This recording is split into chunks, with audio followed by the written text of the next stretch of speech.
Thanksgiving doesn't sound like it's going to be the best time to be thinking about downsizing, but I actually learned two things that are important when thinking about downsizing as we get ready to go cruising. Hi, I'm Nika Waters, and welcome to the Boat Galley Podcast. Today, I'm going to share with you two ways to start downsizing before you get ready to go cruising.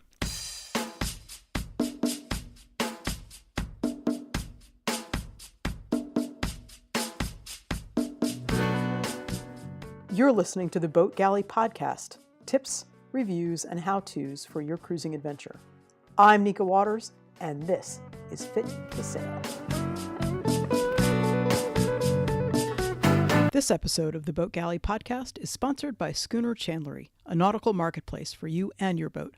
Find traditional supplies for your new or classic boat, as well as nautical art and unique boating items from a wide variety of craftsmen. We also have the legendary free bag for incredible comfort aboard. Are you a nautical maker? Use the coupon code BOATGALLEY before March 2019 and sell your wares commission-free for all of 2019. Schooner Chandlery, traditional supplies for your classic boat. Slow down, slow down. This podcast starts with Thanksgiving.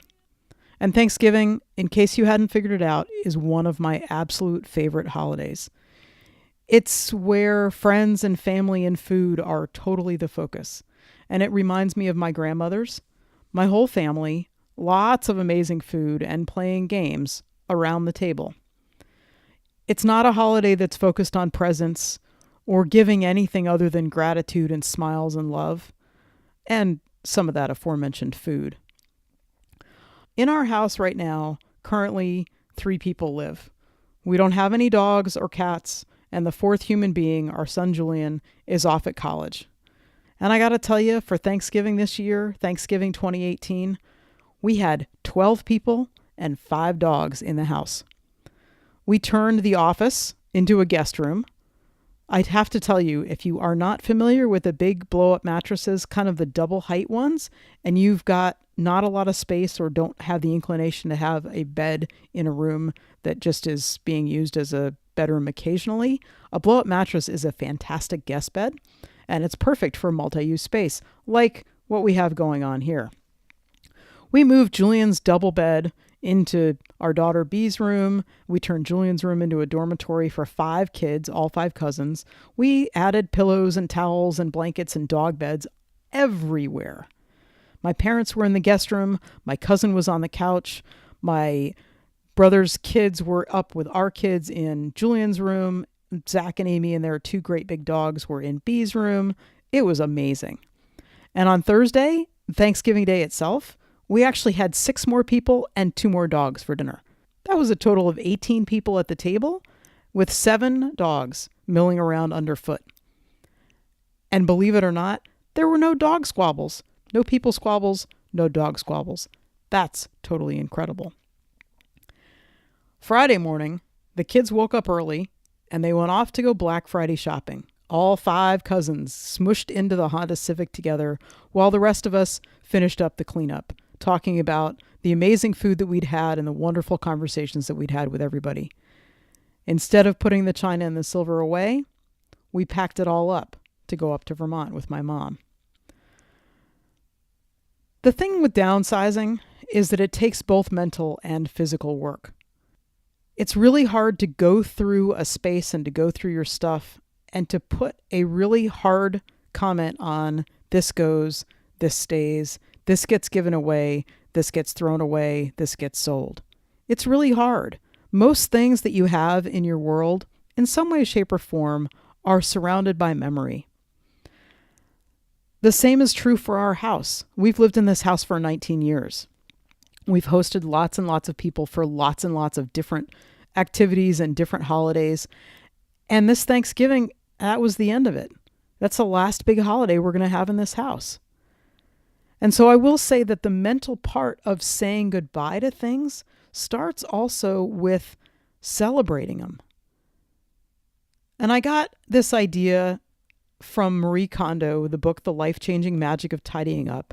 And I don't think she was really talking about changing homes to live on a small boat, but it's also the part that she talks about in there that really resonates with me is to say thank you to your things. And this Thanksgiving, we were able to say thank you to this house in such an incredible way. Being able to imbue the walls with that energy of positive joy and sharing, that's a really big thing. And I love that. I guess I'm downsizing by allowing that energy to be left in the walls of the house, or that's the way I'm choosing to think about it. So there's an exercise in downsizing that you can do long before you start packing boxes to move on to the boat. Celebrate, say thank you, and release.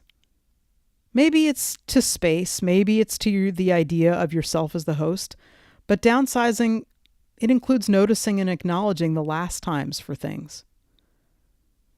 And also, I have to tell you, it's pretty weird to pack boxes of dishes.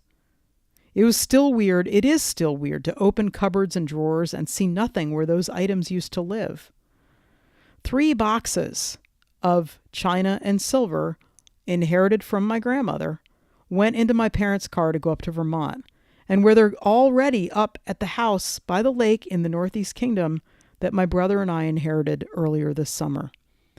These are 3 boxes of things that I really desperately wanted to keep and was actually thinking about taking them on the boat because we were not thinking that we were going to rent a storage unit.